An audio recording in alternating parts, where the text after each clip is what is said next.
Sing Mga bossing ko, kung plano mo nang itapon yung lumang top box mo kasi sira na yung susi or nawala na yung mga susi mo, tulad neto, nawala na yung mga susi, ganito lang yung gagawin mo.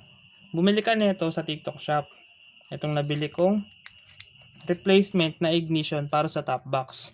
Meron na rin kasamang lock. Tapos, kailangan mo sirain yung lumang ignition mo. Then, open mo siya. Pag na-open mo na siya, makikita mo dito.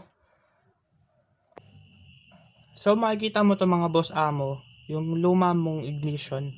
Ang gagawin mo lang, aalisin mo yung lock gamit yung plies. Gamit kayo ng plies. Okay, pag natanggal nyo na tong kalakalawang nyo na lock, matatanggal nyo na siya. Tapos, ang problema nyo mga boss amo, hindi nyo na itatapon yung lumang top box nyo. Okay, out natin tong luma. Then, in natin tong bago.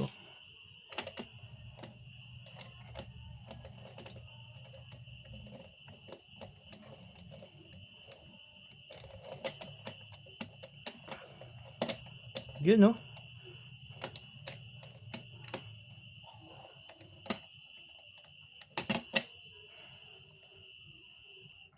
So, pag naka-in na yung bago natin mga boss amo, ilalagay nyo na rin yung bagong lock.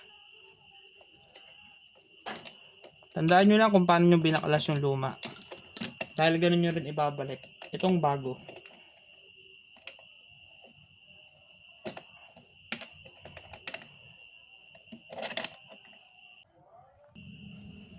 So, kailangan nyo po kasing isagad itong lock.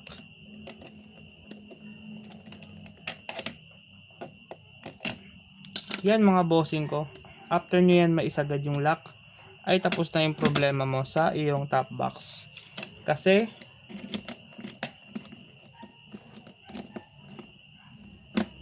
pwede mo na ulit siyang malak.